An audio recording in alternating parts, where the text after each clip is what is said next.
What's going on, guys? Andrew Piluk Hockey here, back again with another video. Today we're going to be talking about the Toronto Maple Leafs, and this is them all in before the playoffs. The 2023 playoffs are now in sight as the trade deadline is over. So if you guys are new here, make sure to like this video and subscribe, join the squad. I would love to have you guys here. I know there's a ton of you guys watching, like 75% of the people watching are not subscribed. So please like and subscribe and leave a comment. It does help me, and it's completely free. I've been making content a lot recently that has to do with rumors and trades and stuff like that. And we'll continue talking about what they could have done and what they didn't do and what they did do. But for now, we're going to be talking about the team that they have going into the playoffs and going into the rest of the regular season. So again, thank you guys for all that support during that time as well. The numbers have gone up. A lot of you guys have subscribed, and I appreciate that. But the trade deadline has come and gone. The Leafs picked up a lot of different names. They got Ryan O'Reilly. They got Sam Lafferty, Noel Acciari, Jake McCabe, Luke Shen, Eric Gustafsson. Like, basically half of a new team. Not literally, but basically a lot of new players. And a lot of defensemen. We've seen a few players go as well, like Engvall and Sandin, and you know, it's sad when you lose some guys. But when you see what the Leafs are trying to do and going forward, trying to win a Stanley Cup, you have to make some tough decisions. You have to make some moves that maybe you don't see coming.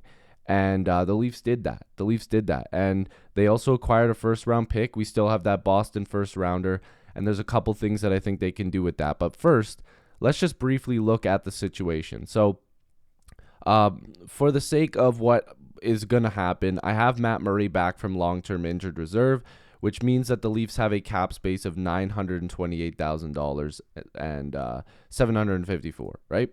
So this is what the team is roughly looking like. I'm not saying the lines are going to look like this all the time. I'm not saying this is accurate. This is just kind of an idea of what this team generally is going to look like. So Bunting, Matthews, Marner, of course. Yarncrook probably will be up with Tavares and Nylander. You've got Kerfoot with O'Reilly and Lafferty, and you've got Aston Reese, Acciari, and Kampf. The forward group is pretty good, but I'll get to why I think they should have made another move here. And then on D, of course, you have Riley, Hall, McCabe, and Brody. Giordano, Liljegren, Gustafsson, Shen, and Timmins, and in goal, Samsonov and Murray. And then, of course, the money that's left here is more than likely going to be left for Matthew Knies, the power forward that is playing college hockey right now, that the Leafs are hoping comes in and can make an impact towards the playoffs if indeed he gets eliminated from the Frozen Four, right? And Matthew Knies is a damn good player, but putting some of too many chips in on him and investing a little bit too much on him could hurt the team, and I'll explain that. Because going into this deadline, I thought the number one thing that the Leafs were going to be going for was a scoring winger. Now, bringing in Ryan O'Reilly is great. You've got a depth centerman, a guy that's physical, a guy who's scored a few times already. He's got a hat trick, and he's looked really good. You bring in Acciari, real good depth. Lafferty, real good depth. And then, of course, all the blue liners that they've brought in. But I thought they were missing that scoring winger.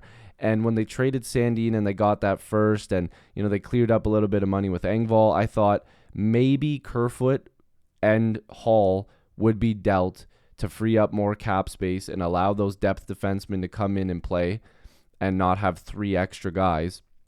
And I thought that they were going to replace Kerfoot with a scoring winger and put him in the top six, and then have Yarncrook on that third line with O'Reilly and Lafferty or whoever, right?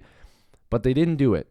I was a little bit shocked by that. I was a little bit shocked that they didn't add that type of talent, because adding, with the price of, players going down towards the deadline, and, there was a few pretty decent names out there with term that were left.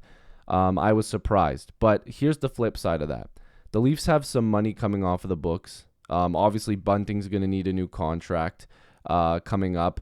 Kerfoot's going to more than likely be gone. Ryan O'Reilly is going to need a contract David Kampf is going to need a contract. Noel Achari is going to need a contract. I can see Zach Aston Reese being let go. Like, there's going to be a lot of turnover with that forward group, and then you're going to hope guys like Nyes and Robertson are going to be everyday players on your team next year. But that first round pick, Dubas kind of hinted that if he's still around, if he's the GM at this point towards the draft, that first round pick could be in play for another player in the trade market if teams are looking to, shed a player that potentially could be worth a first round pick. Plus, the Leafs have that pick. Now, what other people have been floating around is if the Leafs don't feel like Matt Murray is a guy they should be holding on to, and they feel like Joseph Woll could step in and be a backup, and then you have Samsonov signed to another contract, you could just use that first to dump Murray's contract somewhere else. So I think Dubas left that first there to potentially get him out of a bad contract, but also potentially allow him to make a move to acquire a player at some point. I'm going to check my phone real quick. Okay, I thought maybe there was a notification on the lineup so I could give you guys before that game starts later tonight. But I'm really, really curious to know if they were close on a scoring winger. And again, I'm not complaining. I think they've done a lot, and I think Dubas did a really good job. But as I was sitting around today, getting ready to make this video, I really thought to myself, this is them really all in. This idea of what this team has been for a long time, this is put up or shut up at this point. They've been bounced a few years in a row now in the first round. They've pushed their chips in. They've traded a bunch of assets away. They've held on to guys that they believe can get it done in the playoffs. And Kyle Dubas needs a contract. Sheldon Keefe, who knows? If Dubas gets fired, Sheldon Keefe might not be around very much longer either. This is the time for the Leafs to do something. They need to win at least a round. I hate hearing, oh, the Leafs are going to win a round this year. You don't get prizes for winning a round. Is it an improvement? Yes. But they need to win multiple. They need to try to go for the Stanley Cup. Like what are we sitting around waiting here for? This team needs to win. We've seen years before with an Amazon documentary. We've seen years before when people say, oh, this is it. And I've been a sucker as one of those guys too. But this truly feels like with all of the moves Dubas has made, that they have to do something here. They have to win. And was I surprised to see that there wasn't one more move on deadline day? Yeah, I was actually. I was pretty damn surprised. I did not think Eric Gustafsson, that first Hall or Kerfoot, a mix of 2 or 3 of those pieces would even still be on this team. But here we are. They don't have a choice now but to win. They got to win.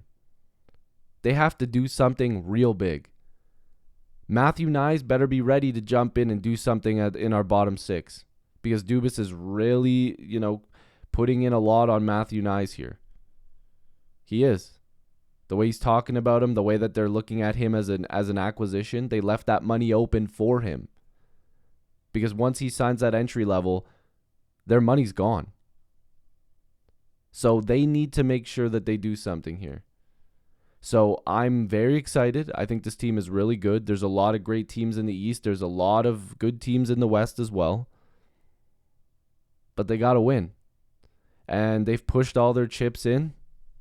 Dubas has said, I'm all in. I've done my work. Now do yours. There's no more chances for him to improve this team. Maybe ever. This might be it for him. So, go Leafs, go. Let me know what you guys think down below. What you guys think. Give me some ideas for some new videos coming up. But we will be talking about what's going on going forward. I want to do some streams. I want to do a lot of good stuff here. I'm going to post some shorts on some fun content that I have. I had one ready and I uploaded it and I just didn't finish editing it. And then a trade happened and then that video became non-existent. So let me know what you guys think. If you are new here, make sure to like this video and subscribe. Join the squad. I'd love to have you guys here. Leave me, like I said, leave me your thoughts down below. And again, thank you so much, especially lately, with all the support that you guys have been giving me throughout the trade deadline. And again, make sure to stick around. I'd love to have you guys here. I'd really, really appreciate you guys sticking around. The Leafs got to do it, man. We got to be in this together. I love you guys. Thank you so much. Go Leafs, go. Is this the team that can finally do it? Can they win some rounds? Can they win the Stanley Cup? We'll be seeing very soon. Peace.